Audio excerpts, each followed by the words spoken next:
السلام علیکم ورحمۃ اللہ وبرکاتہ۔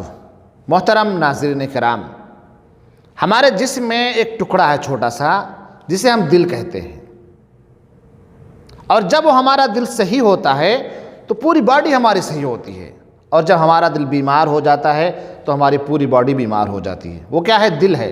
یہی بات صحیح بخاری اور صحیح مسلم کے اندر اللہ کے رسول نے فرمائی، یہی بات فرمائی ہے۔ تو ہمیں کوشش یہ کرنی چاہیے کہ اپنے دل کو آپ صحیح سالم رکھیں، تمام قسم کی دل کی بیماریوں سے اس کو دور رکھیں، غیبت، چغلی، حسد، کینہ، کپٹ، برائی، جھوٹ، ساری چیزیں، حسد، ان تمام چیزوں سے آپ اس کو پاک صاف رکھیں۔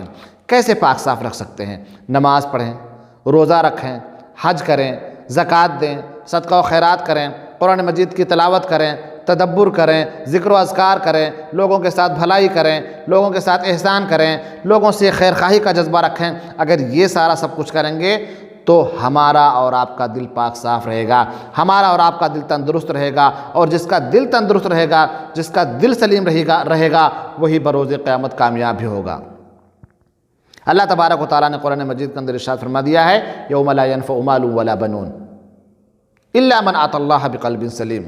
اس دن نہ مال کام آئیں گے، نہ اولاد کام آئیں گے، ہاں جس کا دل صحیح سالم ہوگا وہ کامیاب ہوگا۔ اللہ تعالیٰ سے دعا ہے کہ اللہ تبارک و تعالیٰ ہمیں اس کی توفیق دے کہ اپنے دل کو ہم پاک صاف رکھ سکیں، اور اللہ تعالیٰ سے یہی دعا ہے کہ اللہ تبارک و تعالیٰ ہمیں توفیق دے کہ ہم اپنی پوری زندگی قرآن و حدیث کے مطابق گزار سکیں۔